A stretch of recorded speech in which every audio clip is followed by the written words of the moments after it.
ಪ್ರಧಾನಮಂತ್ರಿ ಇಂಟರ್ನ್ಶಿಪ್ ಯೋಜನೆ ಕೇಂದ್ರ ಸರ್ಕಾರದ ಮಹತ್ವದ ಯೋಜನೆಯಾಗಿದ್ದು, ಯುವಕರಿಗೆ ದೇಶದ ಪ್ರಮುಖ ಕಂಪನಿಗಳಲ್ಲಿ ಪ್ರಾಯೋಗಿಕ ಕೆಲಸದ ಅನುಭವ ಪಡೆಯಲು ಅವಕಾಶ ನೀಡುತ್ತದೆ. ಈ ಯೋಜನೆಯ ಮುಖ್ಯ ಉದ್ದೇಶ ಯುವಕರಿಗೆ ಉದ್ಯೋಗಕ್ಕೆ ಅಗತ್ಯವಿರುವ ಕೌಶಲ್ಯಗಳನ್ನು ಕಲಿಸುವುದು ಮತ್ತು ನೈಜ ಕೆಲಸದ ಅನುಭವ ನೀಡುವುದಾಗಿದೆ.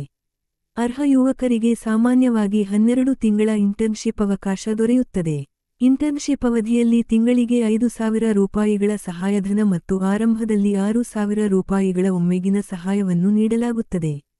ಈ ಯೋಜನೆಯ ಮೂಲಕ ಯುವಕರು ತಮ್ಮ ಕೌಶಲ್ಯಗಳನ್ನು ಅಭಿವೃದ್ಧಿಪಡಿಸಿಕೊಂಡು ಭವಿಷ್ಯದಲ್ಲಿ ಉತ್ತಮ ಉದ್ಯೋಗಾವಕಾಶಗಳನ್ನು ಪಡೆಯಲು ಸಹಾಯವಾಗುತ್ತದೆ. ಅರ್ಹತೆ, ವಯಸ್ಸಿನ ಮಿತಿ, ಆದಾಯ ಮಿತಿ ಮತ್ತು ಅರ್ಜಿ ದಿನಾಂಕಗಳಂತಹ ವಿವರಗಳನ್ನು ಅಧಿಕೃತ ಪಿಎಂ ಇಂಟರ್ನ್ಶಿಪ್ ಸ್ಕೀಮ್ ಪೋರ್ಟಲ್ನಲ್ಲಿ ಪರಿಶೀಲಿಸುವುದು ಉತ್ತಮ. ಅರ್ಹತೆ ಮಾನದಂಡ ಮತ್ತು ಯಾರಿಗೆ ಅರ್ಜಿ ಸಲ್ಲಿಸಬೇಕು. ಈ ಯೋಜನೆಗೆ ಅರ್ಜಿ ಸಲ್ಲಿಸಲು ಅರ್ಜಿದಾರರು ನಿಗದಿತ ಅರ್ಹತಾ ಮಾನದಂಡಗಳನ್ನು ಪೂರೈಸಿರಬೇಕು.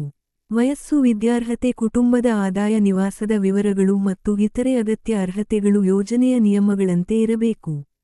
ಅರ್ಹತೆ ಹೊಂದಿರುವ ಆಸಕ್ತ ಅಭ್ಯರ್ಥಿಗಳು ಸಂಬಂಧಪಟ್ಟ ಇಲಾಖೆಯ ಕಚೇರಿ ಅಥವಾ ಅಧಿಕೃತ ಅರ್ಜಿ ಸಲ್ಲಿಸುವ ಕೇಂದ್ರದ ಮೂಲಕ ಅರ್ಜಿ ಸಲ್ಲಿಸಬಹುದು. ಅರ್ಜಿ ಸಲ್ಲಿಸುವ ಮೊದಲು ಅಗತ್ಯ ದಾಖಲೆಗಳು ಮತ್ತು ಅರ್ಹತಾ ನಿಯಮಗಳನ್ನು ಪರಿಶೀಲಿಸಿ ಅರ್ಜಿಯನ್ನು ಸರಿಯಾದ ಮಾಹಿತಿಯೊಂದಿಗೆ ಸಲ್ಲಿಸಬೇಕು.